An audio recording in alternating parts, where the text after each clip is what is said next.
This lock is because of Albop.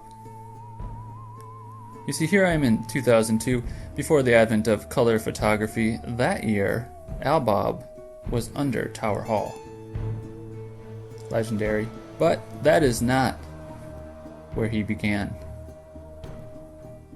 Luke Morvac, humanities major, class of 2003. These days he leads a one-man band, plays a disgruntled elf at Christmas time, writes children's books, and runs an escape room.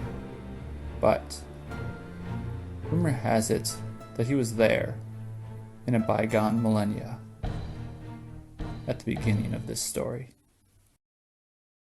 Unmute. Have you now? What's happening, Luke? I got you. Not too much. This is great. I love the background that you've chosen there. That's fantastic. Let me just pull up.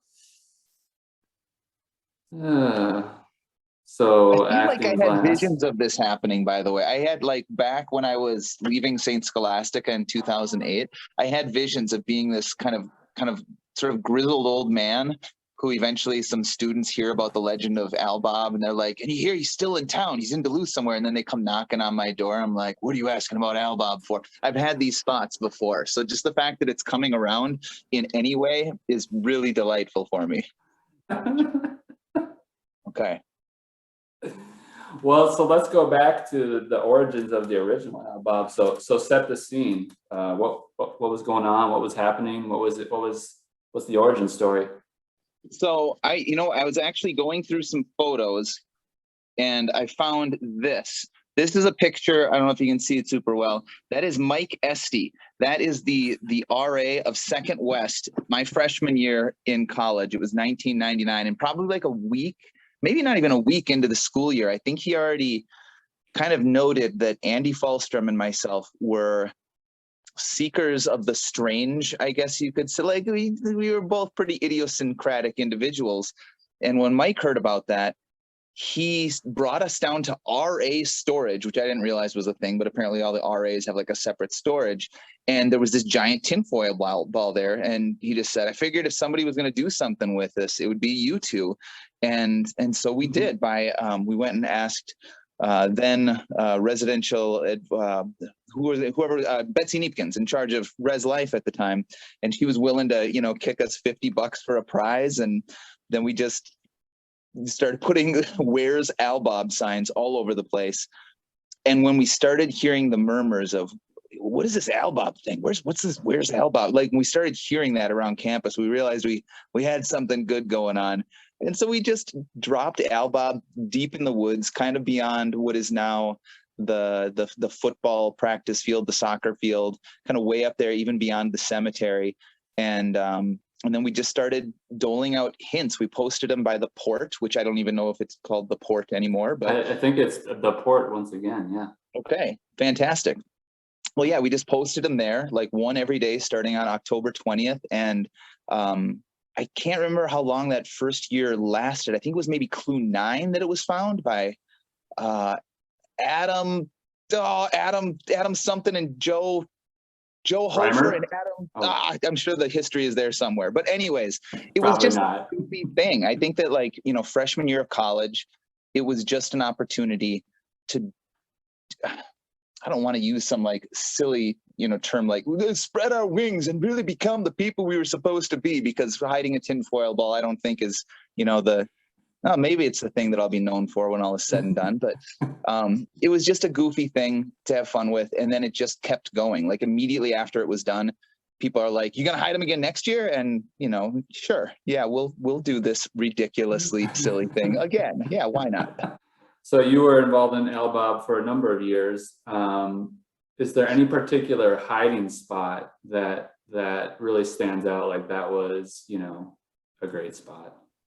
Well, the one where you found Al Bob was pretty memorable. That would have been fall of 2002.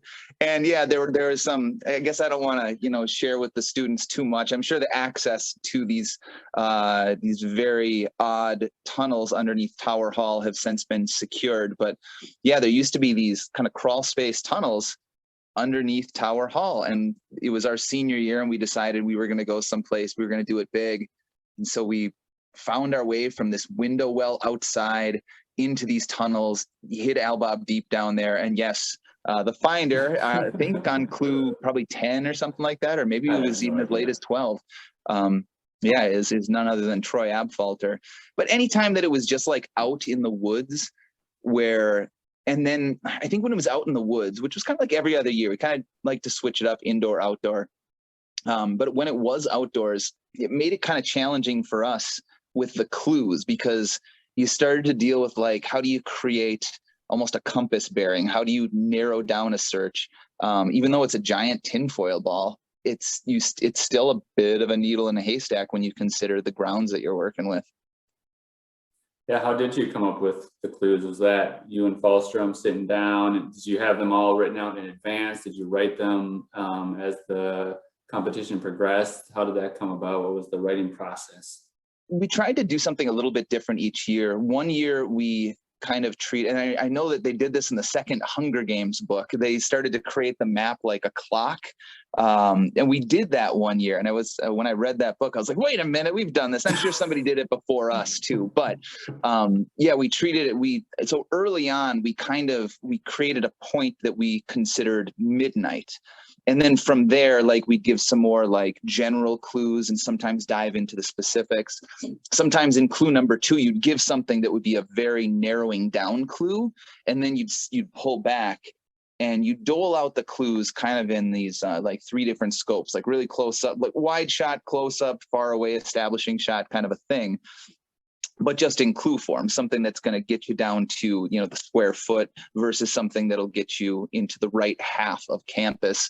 And if you mixed those up and kind of delivered them in a different order, people wouldn't be knowing, is this talking about something specific, or is this just a general idea? Oh, you got to go that way from Tower Hall or something. But yeah, we would sit down, we'd crank it out.